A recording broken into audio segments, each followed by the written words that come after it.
लेकिन अगली साल भी जो है ना बीजेपी की सरकार बन रही है यूपी में। हाँ, क्योंकि वहाँ वोट काट दी गई है लोगों की।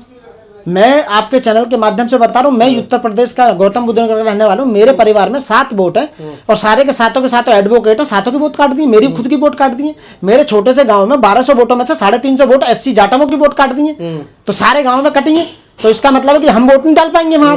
तो इसका मतलब है कि वहां अभी से मैं बता रहा हूं, सबूत दीजिए तो आपका वोट तो जुड़ जाएगा ना। नहीं, तो सबूत दिया है हमने। हम तो जब से पैदा हुए वहां और आज तक वोट हुई डालते चले आ रहे हैं भाई। ऐसा क्यों? हमने फॉर्म भी भरा है, लेकिन लगता नहीं कि हमारे वोट बना देंगे वो। तो इसलिए अभी से वहाँ वोट कट गए। तो हाँ, मैं अभी से घोषणा कर रहा हूँ बीजेपी की सरकार आएगी यूपी में। हाँ, डेफिनेटली आएगी। अखिलेश यादव कह रहे पीडीए की जीत, पीडीए की जीत कहा, क्योंकि वोट तो कट गई है सारी। 2-3% से ऊपर नीचे होता है। जो बीएसपी की वोट काट दी गई है, समाजवादी की वोट काट दी गई है और पार्टियों की काट दी गई है, लेकिन बीजेपी की वोट नहीं कटी। तो सरकार किसकी आएगी? जैसे यहाँ खेला हुआ ऐसे ही उत्तर प्रदेश में खेला होगा। आपको लगता है सारे विपक्ष के नेताओं को एक साथ आ जाना चाहिए, एक प्लेटफॉर्म पे आ जाना चाहिए? बिल्कुल आ जाना चाहिए। यदि उन्हें ऐसा लगता है कि चुनाव आयोग मिल चुका है, ईवीएम में गड़बड़ है, वोट काटी जा रही है, तो आप जो बहिष्कार क्यों नहीं करते हैं चुनाव का? चुनाव आयोग का बहिष्कार कीजिए। आप खड़े ही मत होइए कि सारी पार्टियां एकदम बाइकआउट कर दें, तो चुनाव कहां से होगा? चुनाव न लड़े। हाँ, चुनाव न लड़े, बिल्कुल बंद कर दे। अकेला बीजेपी थोड़ी जीत जाएगी, अकेली बीजेपी थोड़ी जीत जाएगी, खड़ी ही नहीं होगी। जब सामने वो ही नहीं होगा लड़ने वाला ही कोई भी, तो फिर वोट होगा कैसे चुनाव? जो बात आप कह रहे हैं, तमाम नेता अब यही कह रहे हैं कि अब चुनाव का कोई मायने, कोई मतलब नहीं बचा है, तो चुनाव का बहिष्कार कर देना चाहिए। यदि लोगों को बचाना है और देश को बचाना है और देश के लोगों के अधिकारों को बचाना है, तो इन्हें चुनाव आयोग का, चुनाव का, इलेक्शन का पूरी तरह से बाइकआउट करना चाहिए, बहिष्कार करना चाहिए और सभी लोगों को इकट्ठा होकर एक रोष के मतलब एक जन क्रांति पैदा करनी चाहिए, लोगों को समझाना चाहिए। और सुप्रीम कोर्ट भी सब साथ दे रहा, पूरी तरह से साथ दे रहा सुप्रीम कोर्ट। 27 लाख सुमोटो लेना चाहिए। जिस प्रदेश में 27 लाख या 50 लाख वोट काट दी गई हो, तो वहां का तो चुनाव ही साहब ये कह रहे हैं कि अगली बार दे लेना, अगर इस बार वोट नहीं देता अगली बार दे लेना। वही तो मैं कह रहा हूं, जजों की मानसिकता है। लोगों का न्याय प्रणाली से, भारत की न्याय व्यवस्था से, सुप्रीम कोर्ट, हाई कोर्टों से विश्वास हटता जा रहा है, क्योंकि एक ही जाति के लोग वहां पर जज बने हुए हैं और वही जाति के लोग चुनाव आयोग में और वही जाति के लोग चुनाव लड़ रहे हैं। बीजेपी में भी वही है। इसलिए एक ही जाति के यानी कि 10 से 15% के लोग जितने भी हैं वो एक हो चुके हैं। तो केजरीवाल ठीक कह रहे हैं कि और एक ही जाति के लोग जो टीवी पे बैठे हुए पत्रकार हैं वो भौ जो करते रहते हैं, जो सुबह से शाम तक बीजेपी, आरएसएस का गुणगान, हिंदुओं का गुणगान, सब वही जो करते रहते हैं। तो ये सारे चारों स्तंभ मिल चुके हैं, केवल लोगों को गुलाम बनाने की सोच रहे हैं, जो भारत में पॉसिबल नहीं है। भारत का संविधान जिंदा है। मानवर काशीराम साहब ने कहा है कि रोटी और सत्ता वो पलटते रहना चाहिए।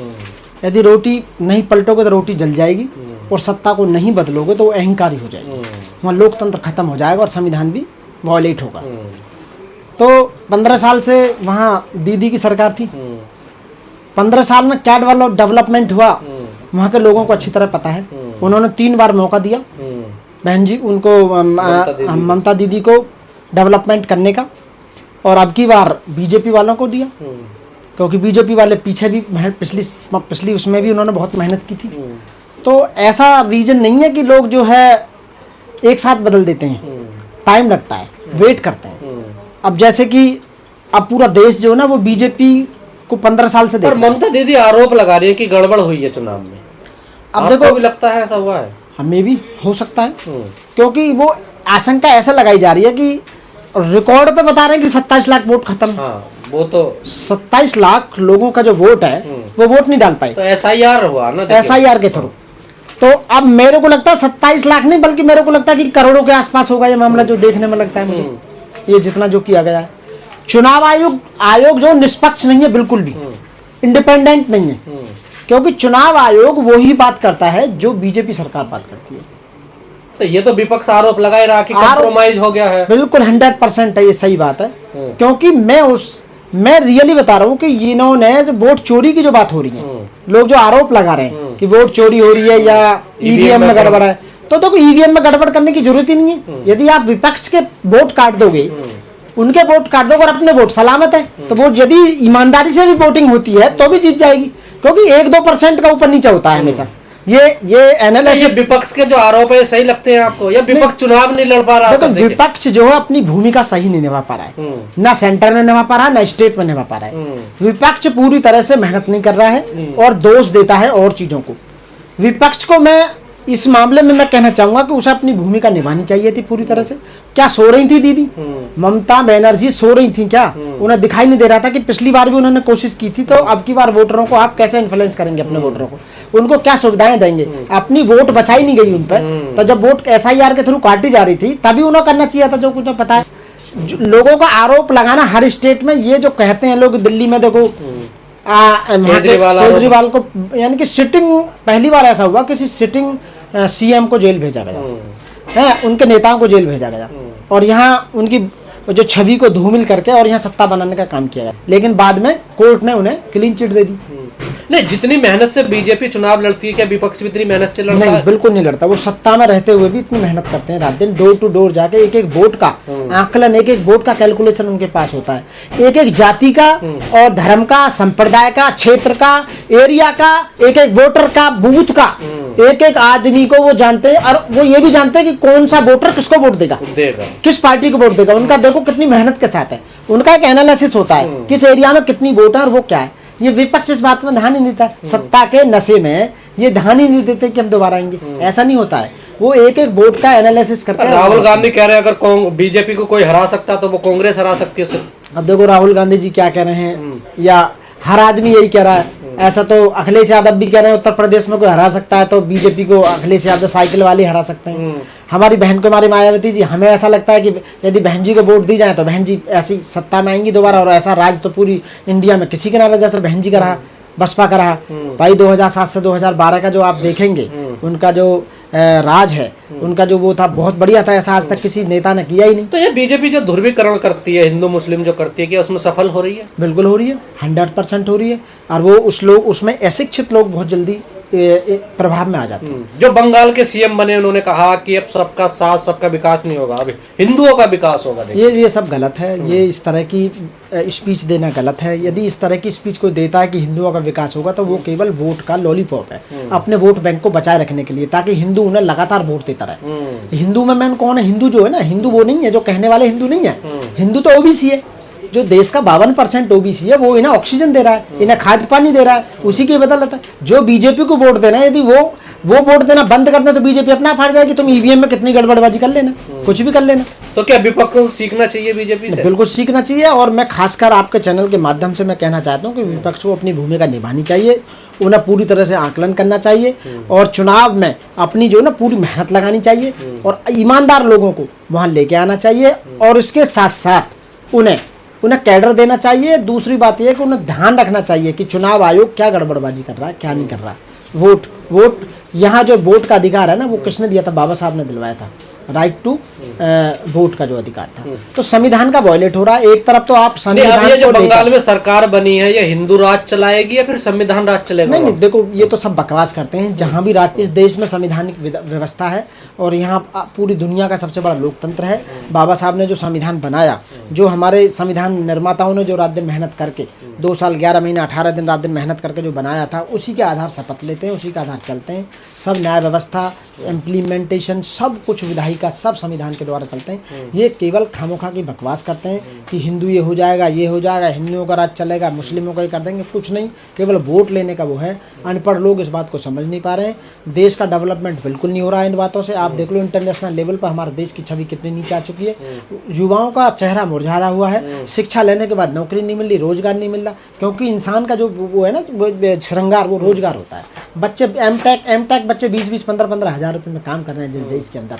तो व्यवस्था क्या है? पर जैसा माहौल है, आपको लगता है कि युवाओं को रोजगार चाहिए, शिक्षा चाहिए, स्वास्थ्य कोई मतलब है? बिल्कुल, हर देश के डेवलपमेंट के लिए युवाओं को सारी चीजें चाहिए। देखो, रोजगार भी चाहिए, शिक्षा भी चाहिए, स्वास्थ्य भी चाहिए, न्याय भी चाहिए, सब। पर इन मुद्दों पर चुनाव कहाँ हो रहा है? नहीं, वो मुद्दा तो आजकल जो भटका दिया, धर्म के नाम पर, जाति के नाम पर हो रहा है। हर आदमी जाति और धर्म को देखकर वोट दे रहा है। ये मेरी जाति का है, कितना खराब व्यक्ति थी, उस पर बेशक 50 क्रिमिनल केस चल रहे थे, लेकिन उसी को आप जो है नेता बनाएंगे। वो काम क्या करेगा? कुछ नहीं करेगा। वो जब दारू बांट रहा है और सारा सामान बांट रहा है, तो वो आप सोचते हैं कि देश का डेवलपमेंट करेंगे? कभी डेवलपमेंट नहीं होगा इस तरह से। इस तरह से तो 100 साल और भी लग जाएंगे ना, तो भारत का डेवलपमेंट नहीं होगा। और दूसरी बात कि राजनीति में अच्छे लोगों को ना उतरना।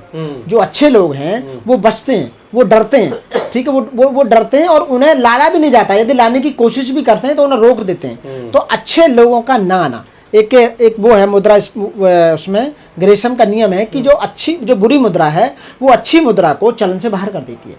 तो ऐसे ही ये जो बुरे लोग जो राजनीति में आए हुए हैं, मैं कहना चाहूँगा, बताना चाहूँगा कि जितने भी MP MLA हैं, इनमें से 75% लोगों पर सब पर क्रिमिनल केसेज है रजिस्टर्ड, किसी पे 40, किसी पे 10 से लेकर 50, 100 तक भी हैं। आप देख, फिर भी वो बार बार एक ही व्यक्ति बार 9 बार, 8 बार, 7 बार, 6 बार एक ही व्यक्ति को, जब तक यहाँ संविधान में संशोधन नहीं किया जाएगा अमेरिका की तरह कि वहाँ का जो राष्ट्रपति है, अमेरिका का जो प्रेसिडेंट है, वो 2 बार से ज्यादा नहीं बनता कोई भी, तो उसे इच्छा ही नहीं रहेगी तो वो डेवलपमेंट करेगा। यहाँ 3 बार, 4 बार, 8 बार, तो ऐसे MLA की होनी चाहिए कि एक व्यक्ति, कोई भी व्यक्ति 2 बार से ज्यादा MLA नहीं बनेगा 2 टेन्योर से। ऐसे प्रधानमंत्री। वकील साहब, जहां भी बीजेपी जीत जाती है आरोप लगते हैं कि दलितों ने बीजेपी को वोट दिया, दलित हिंदू बन गए हैं।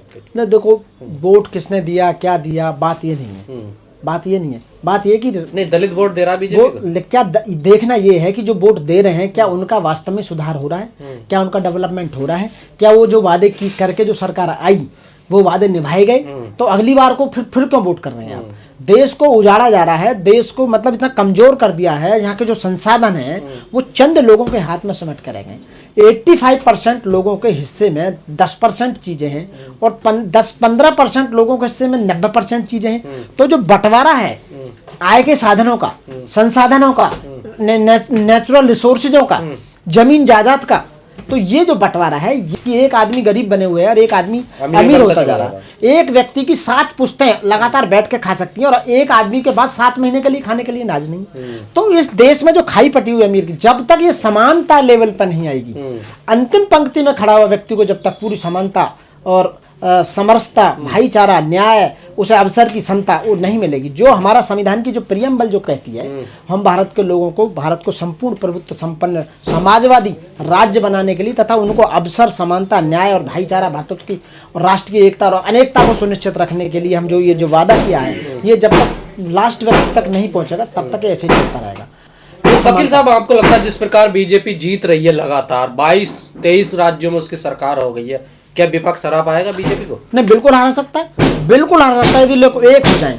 यदि लोग एक हो जाए, इंडिया गठबंधन बनाया वो भी टूट गया, देखिए सारा। नहीं, वो तो ऐसा है, टूटते रहते हैं, घटते रहते हैं। यदि आप बताइए, ये बीजेपी में जो शामिल हो गए आम आदमी पार्टी के 10 में से 7 राज्यसभा मेंबर, तो ये लोगों को दिखाई नहीं दे रहा क्या? जनता को लूट में चाहिए जा रही है, क्यों चलेगे भैया आप? या तो आपके पास आय से अधिक संपत्ति है जिसे बचाए रखने के लिए आप चले गए, आपको डर है ईडी सीबीआई। जो देश की सेवा करना चाहता है, वास्तव में देश को डेवलपमेंट चाहता है, वास्तव में सच्चा देशभक्त है, तो वो कभी नहीं डरेगा। विपक्ष डरा हुआ है, बिल्कुल डरा हुआ है, वो कहीं ना कहीं डरा हुआ है। बीजेपी जीतती रहेगी। और मैं ये कहूंगा, बात बीजेपी नहीं है, ये जो बीजेपी के लोग कहीं दूसरे ग्रह से नहीं आए, जो कांग्रेस में थे शुरू में, वो कांग्रेस के टूट के बीजेपी बनी। तो जो कांग्रेसी थे, जो पहले से राज कर रहे थे, वो टूट के उधर चलेगी। जो बंगाल के मुख्यमंत्री बने वो भी तो ममता के थे, टीएमसी के थे, बोले शुभेंदु अधिकारी। मैं वही असम के जो बने वो कांग्रेस के थे। मैं वही कह रहा हूँ, वही लोग सत्ता में बार बार क्यों आ रहे हैं? बस केवल पार्टियां बदल रही हैं, वही लोग पहुंच जाते हैं कांग्रेस में, कांग्रेस के लोग पहुंच जाते हैं बीजेपी में, बीजेपी लोग आम आदमी पार्टी में चले जाते हैं, वही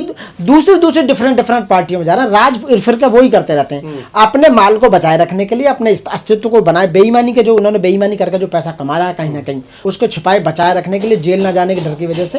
वो ये कह रहे बंगाल में हिंदुओं की जीत हुई है, आपको भी लगता है? क्यों हिंदुओं की जीत क्यों होती है? मुस्लिम भी तो जीते हैं भाई, मेरे को लगा लगभग 48-49-50 के आसपास लगभग तो मुस्लिम ही जीते हैं, तो वहाँ हिंदुओं को कैसे कह सकते हैं कि हिंदुओं की जीत हुई है भाई? जहाँ जो सरकार बनी है, मैं कह रहा हूँ सरकार बनी है, हिंदुओं की जीत नहीं हुई, वो बीजेपी की जीत हुई है। हिंदुओं की कभी जीत नहीं हुई है, वो बीजेपी की जीत हुई है। यदि आप हिसाब लगाएंगे इस तरह, तो संपूर्ण देश में जो लोग हैं वो भारत के वासी हैं, तो हिंदू तो वर्ड ही नहीं है। आप संविधान में कहीं भी पढ़ लो, मैंने 10 बार पढ़ा, ना हिंदुस्तान वर्ड है ना हिंदू वर्ड है पूरे संविधान में। तो हिंदू, अब कहे जाओ हिंदू हिंदू हिंदू, ये लोकतंत्र जो हमारा है ये धर्मनिरपेक्ष है। एक धर्म के लोग यहाँ नहीं रहते हैं, यहाँ विभिन्न धर्मों के लोग, विभिन्न जातियों और संप्रदाय के लोग यहाँ रहते हैं। इसलिए हमारा क्या कुछ ममता से भी गलती हुई है सत्ता के दौरान? 15 साल में भाई, 15 साल में जो डेवलपमेंट हुआ नहीं हुआ, तो वैसे तो बदलती रहनी चाहिए सरकारें। तो अब इस सरकार को देखते हैं, ये सरकार क्या करेगी, क्योंकि ये कभी वादा करने में पूरे हो नहीं पाए आज तक, क्योंकि इन्होंने जहां जहां वादे, जब से देश आजाद हुआ पहली बार बीजेपी की सरकार बनी है, देखिए बंगाल में। हाँ, बीजेपी की सरकार बनी है। वो तो देखो सिकंदर की तरह हमारे मोदी जी सिकंदर बनना चाह रहे हैं और सिकंदर की तरह वो चाह रहे हैं कि मैं संपूर्ण देश की राज्य में जितने भी राज्य हैं उन राज्यों में मेरी बीजेपी की सरकार बने। और वो सपना देख रहे हैं कि संविधान को चेंज किया जाए। सपना सच भी तो हो रहा है ना। नहीं, कभी भारत का संविधान कभी चेंज ही नहीं किया जा सकता, मिटाया ही नहीं जा सकता, इस तरह से बना हुआ है। कुछ मूर्ख सोच रहे हैं कि संविधान बदल जाएगा, कभी नहीं बदल सकता। सीधे सीधे क्लियर कट लिखा हुआ है कि भारत के जो देश में तो राज हो रहा है ना। देखिए तो पूरे देश में राज हो रहा है। जिस दिन जो चाह रहे हैं लोग, जो अभी तक बीजेपी को वोट दे रहे हैं, पहले कांग्रेस को दिया करते थे, जो लोग बीजेपी को वोट दे रहे हैं, जिस दिन बीजेपी वोट देना बंद कर देंगे बीजेपी बाहर हो जाएगी। अब यूपी में चुनाव होने अगले साल, क्या सीख लेनी चाहिए बीजेपी? बीजेपी को